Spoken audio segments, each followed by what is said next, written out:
Hey guys, Steve from Lakeshore RV Center. Just going to do the orientation video for you on your Gray Wolf 22RR.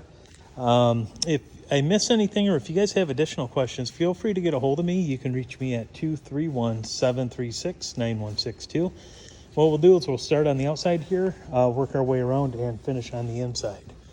At the entrance here, you'll notice that the steps on this are the flip-up steps. They'll just go right inside the camper.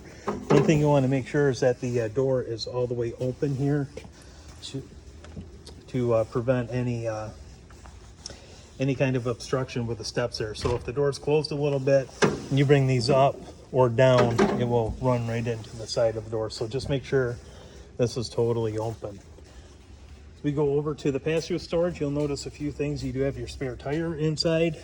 This is your manual crank for the jacks if you need to. They are power jacks on it. Sewer hose. This is the adapter for the 30 amp plug. That goes on the 30 amp cord so you can plug it in at home. Reduces it down to the 3-prong there. So we go around to the front. You have your brand new deep cycle battery. There is two 20-pound tanks under this, and then you have your manual tongue jack right here. This is really nice. Has a compartment for your 7-way plug, and then also on the sides for your chains as well. Moving off to the side, this is your hot water heater right here. I'll show you how that operates from the inside. This is winterized, so the plug will be out of it. Cable hookup if you're at a park that has cable. The inlet is right there. Fresh water to fill it is right there. And then if you're at a site that has water, you just hook the hose up to that. Also, just above it, you'll notice for the black tank flush, also comes with a caution.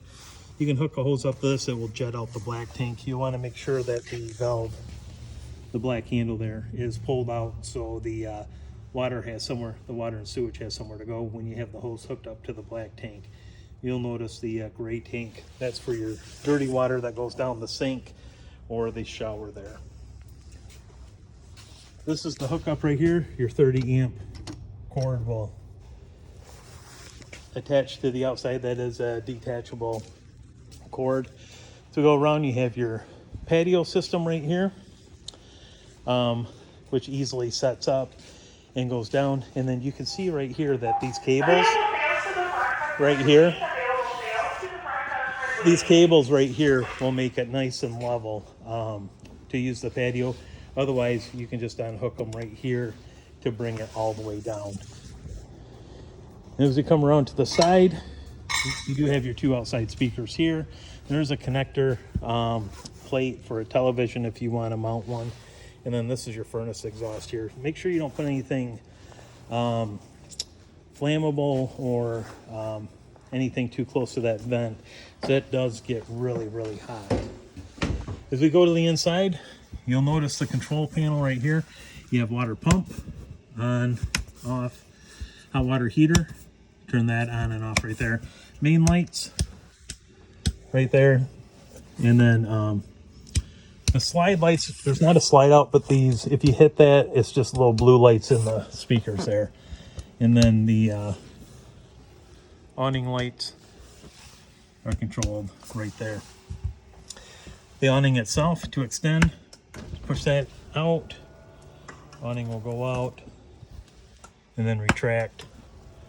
We'll bring it back in. And it'll just stop when it comes all the way in. Your kitchen sink right here, sink cover, spray faucet, then right around this is your keys for the camper. So that's where those are going to be located at. Next to that, you have your 3-burner stovetop. This just flips up out of the way like so. These 3 middle dials are for the burners. This is a spark igniter. See right there how that sparks to ignite. Just like very similar to what you'd have on a grill. And then this is for the oven control right here. Has the temperature you want to bring the oven to. You can just turn it accordingly. This button right here turns off the backlighting on the dials. This right down here, and then you have right here, this is your microwave oven, just like what you have at home. You want to make sure you're plugged in to use that. And then your AC unit is right here, and then you have the ducts, the circle ducts all the way through. Storage right there for the pantry, and then your fridge is right here. That's an electric fridge. Below that, you're going to have your inverter and fuse box. These are all labeled accordingly for your breakers, and then your 12 volt right there. Battery disconnect, that's part of the juice pack. It does have the solar panel on top to help maintain the charge of the camper. Into the bathroom, this is a foot flush toilet. That's how you'll flush it there. And then important thing in here is you do have a GFI outlet, so if your outlets aren't working in this, check to make sure that that's not tripped. Full queen bed up front, and then just around the corner, if you want to hook a TV up, you have the bracket right there, and then the plug-ins for the coaxial and the power cord. And you have USB chargers right there, and then USB ports on both sides of the bed. So again, I appreciate your business with this. I hope you get to make many years of memories with the camper. And if you have any other questions, you can get a hold of me at 231-736-9162. Thank you much.